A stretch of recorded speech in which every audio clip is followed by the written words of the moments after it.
Hello everyone, if you're new here, welcome. My name is Keisha and today I'm going to be sharing my story.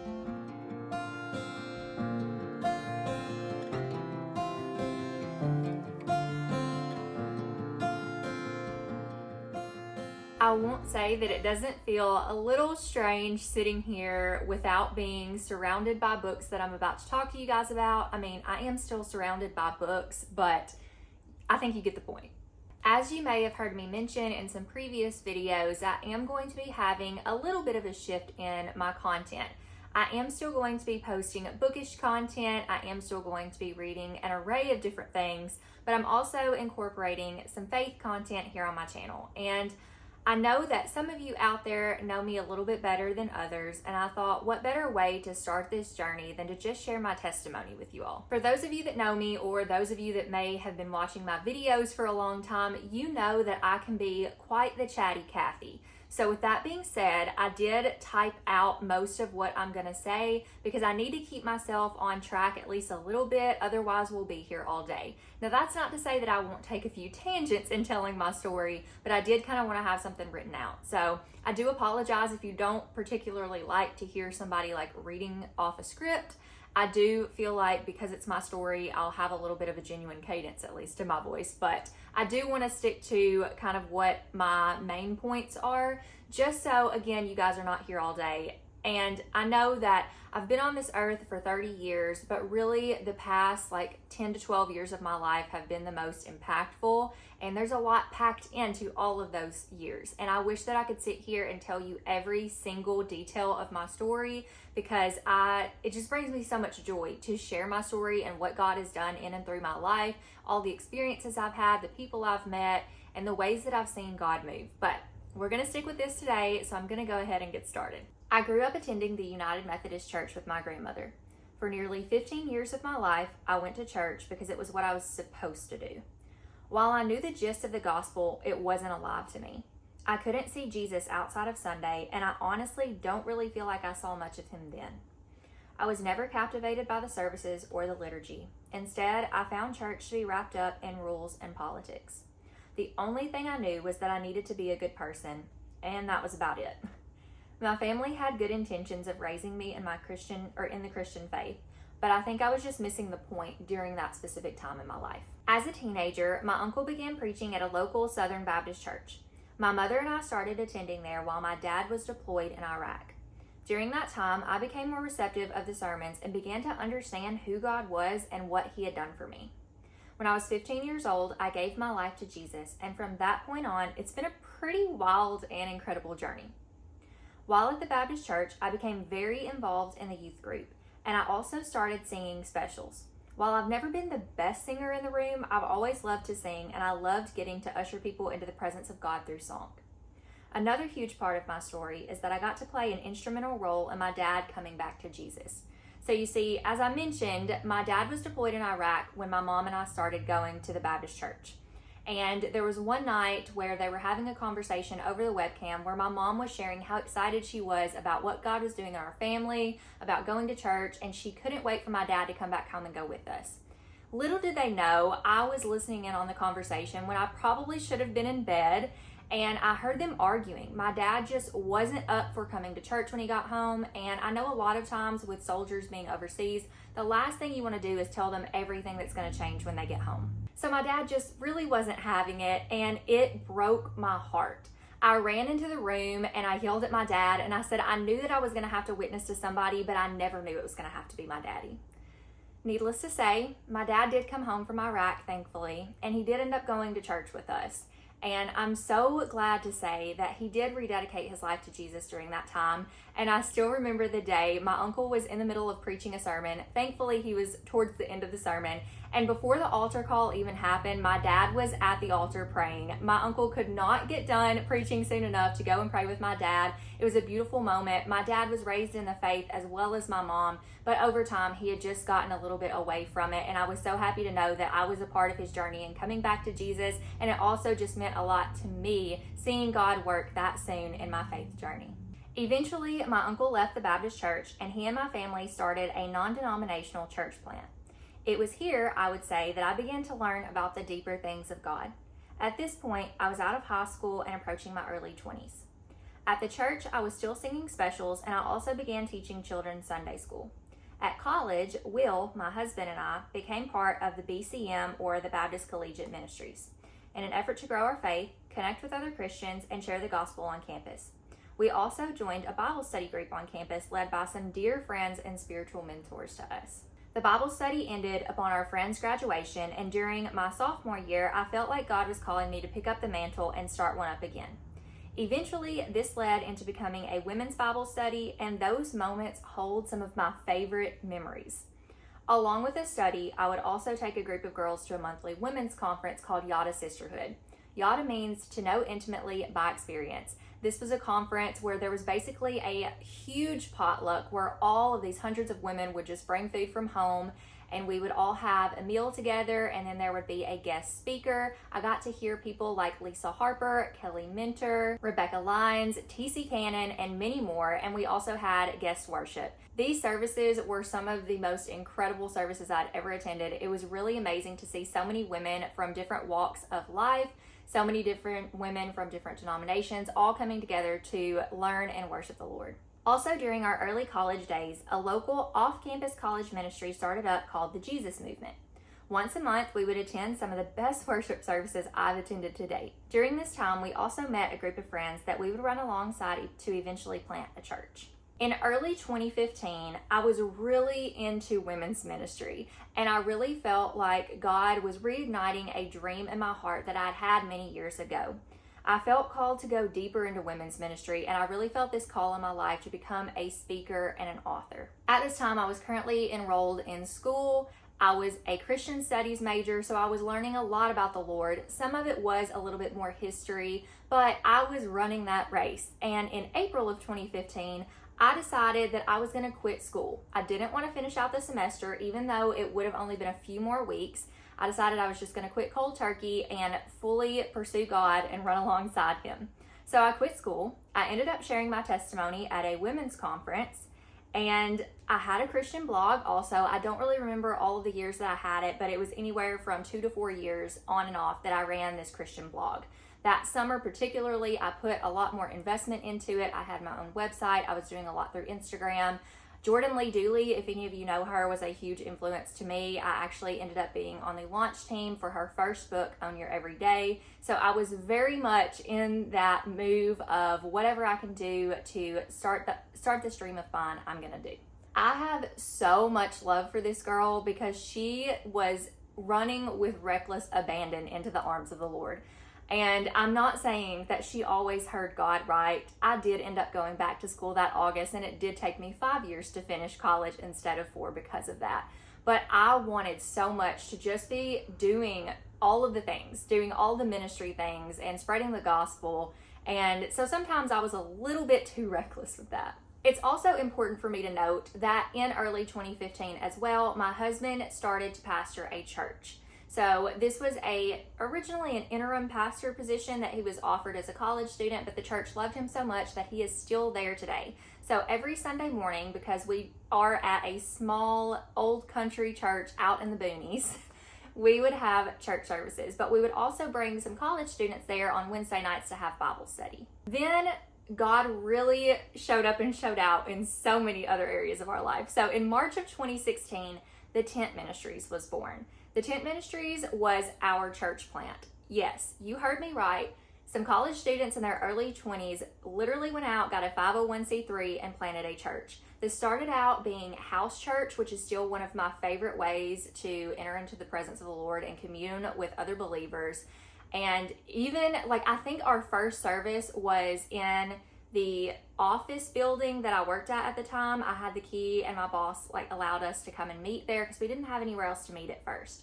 So we started there, and then in March of 2016 is when we actually found a building. We all put our money together to rent a building. We painted it and made it like our own home. It's insane to think that this is what I was doing in my early 20s. I could have been doing so many other things, but this was it. The Tent Ministries had been in works for many, many months previously. I think in November or December of 2015 is when we actually started coming together and planning. During my time at the tent ministries, I led worship, I led women's ministry, and I filled any role that needed to be filled. During my early 20s, I really started to seek God on my own. I had grown up with the faith of my family and the faith of my pastor, but I needed my own faith.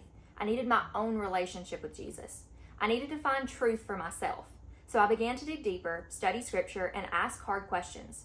Through this, I feel like my faith became more established than it had ever been. I had a more real relationship with Jesus. In 2017, I was planning to go on a global service learning trip to Peru with my college. I thought that this was going to be a good opportunity for me to have a bit of culture shock and minister in another country. I raised the money to go, but I ended up having issues with getting my passport and I missed the deadline. At that point, I was sitting on the donations of friends and family with nowhere to go.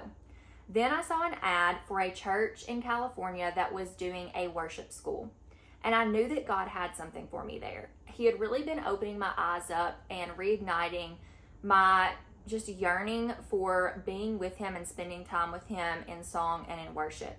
I was picking back up the piano because I played a little bit as a child, and I also, like I mentioned before, have always loved to sing.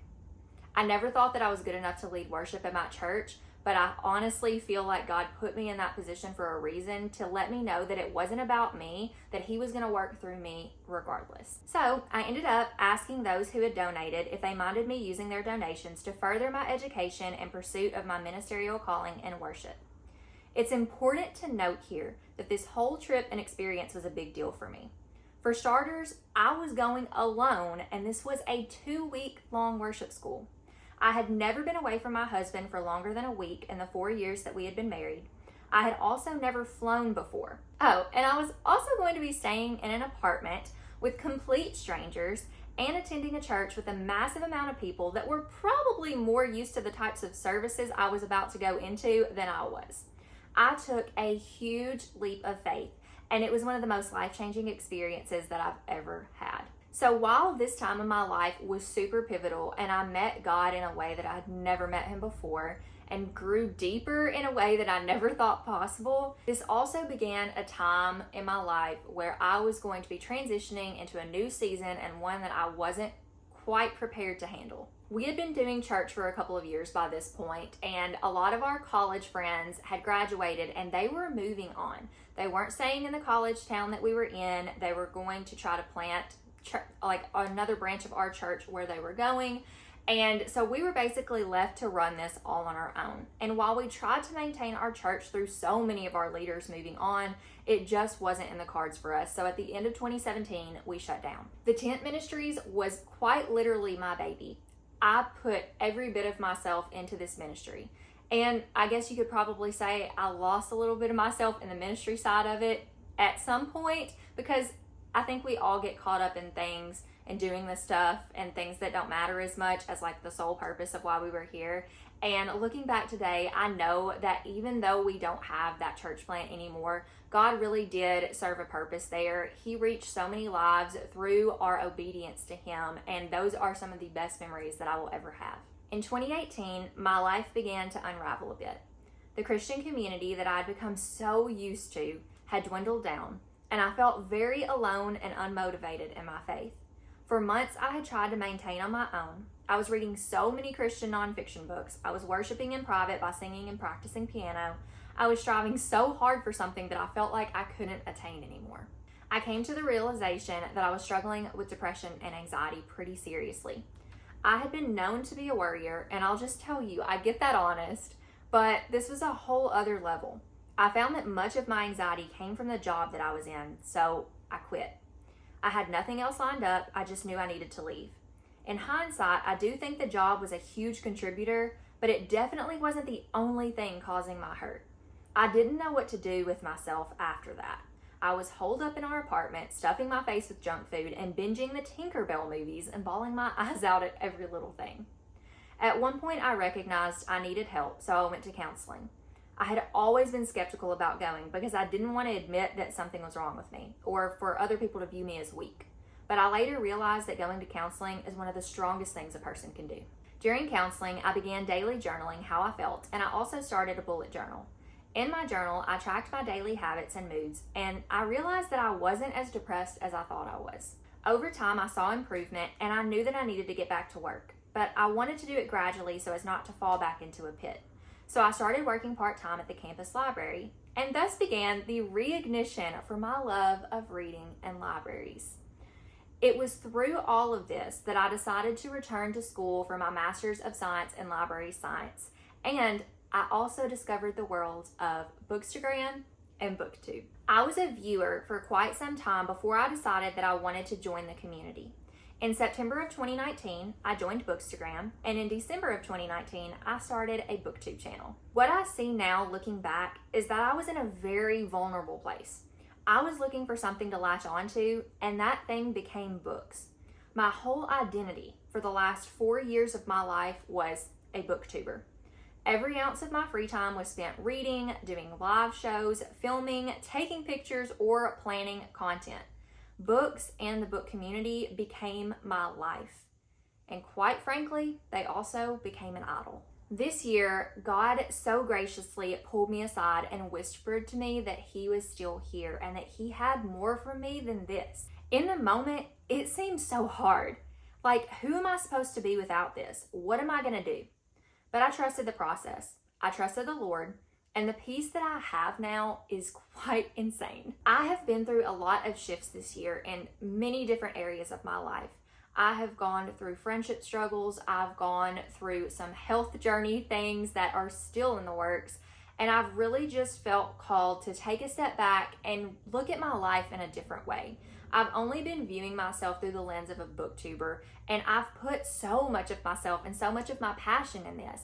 And while I do think this has been a great season, and I will say I'm not leaving Booktube, I just needed to refocus or reshift a little bit of my focus. I think I had somehow convinced myself that Jesus was still at the center of everything in my life.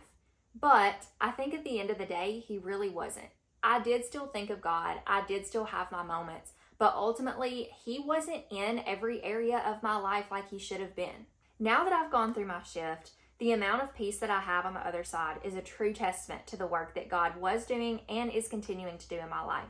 It's amazing to behold the Lord and realize that He truly is the only one that I need. While there's so many other things in life that we can enjoy, He's the one person who can bring me peace and joy like no other. And that's where I am today. So like I mentioned before, I'm not leaving Booktube. But you guys may know that back in September, I did take quite a bit of a break. And during that break, I feel like that was the last leg of me realizing that I needed to reevaluate how I was spending my time. That all of my time didn't have to be spent just doing bookish things. I was not only neglecting God, but I was neglecting my friendships and my close proximity life. I was neglecting time with family and my husband. I was honestly neglecting time with myself. But most importantly, I was neglecting God, and God was blessing me in spite of all that. And I'm so grateful for that. But now I know that this is what I was meant to do.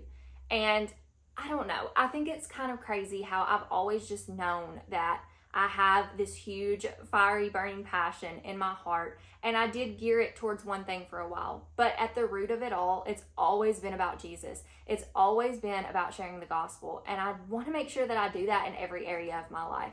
Now, I'm not going to sit here and say that I'm perfect and that I'm not going to let you down, because I probably will. I'm also not going to say that I know it all, because I definitely don't. But I know that my heart of hearts, is to love the Lord my God with all my heart, soul, and mind, and to love my neighbor as myself. I want to love well. I want to represent Jesus well. And I know all over the world, Jesus is misrepresented by Christians every day. We're all struggling to do the best that we can, but sometimes we fall short. Just know that at the end of the day, my goal here is to study as much as I can, to learn as much as I can, and to share that with you, to share the gospel with you, and to let you know that no matter what happens in this life, I know there is a lot of bad in the world. I know that there are so many things that go wrong every day, and that's honestly the result of sin. I need you to know that God is still good, that God is still with you. He is on your side. And God loves you in spite of all of these things. God loves you. There's nothing. Okay, here we go. There is nothing in this world that you can do to earn your faith, your salvation. Nothing. Now, obviously, as a result of salvation, you have this natural inclination to do works for the Lord. But nothing can save you but Christ alone. And He loves you in spite of your sin, in spite of everything. I really hope that you know that. But if you don't believe it, I really hope that God softens your heart and that someday you might. But regardless, I just wanted to say thank you, but I'm going to go ahead and take a step off here. I have been talking for quite some time, and if you have made it this far, thank you. Thank you so much for being here and for caring to hear about what God has done in my life and what He's continuing to do, why I'm here. Again, I am going to make book content. I'm still going to be reading other things, but God is at the center of this now. I won't sit here and let books become an idol again. I won't let numbers become an idol. And I won't let things that seem like the best thing in the world become idols again. I have lifted both things and people above God in my life for far too long now, and it's time for that to change. So, thank you again for being here, for listening. I hope that maybe God spoke to you through this today, or if anything, maybe you just got to learn a little bit more about me and my journey. But thank you for being here. I appreciate you all. I love you so much. If you made it this far in the video and you don't mind leaving a comment, I would love for you to leave a sunflower emoji down below. I have lots more content coming for you soon. So until next time, bye friends.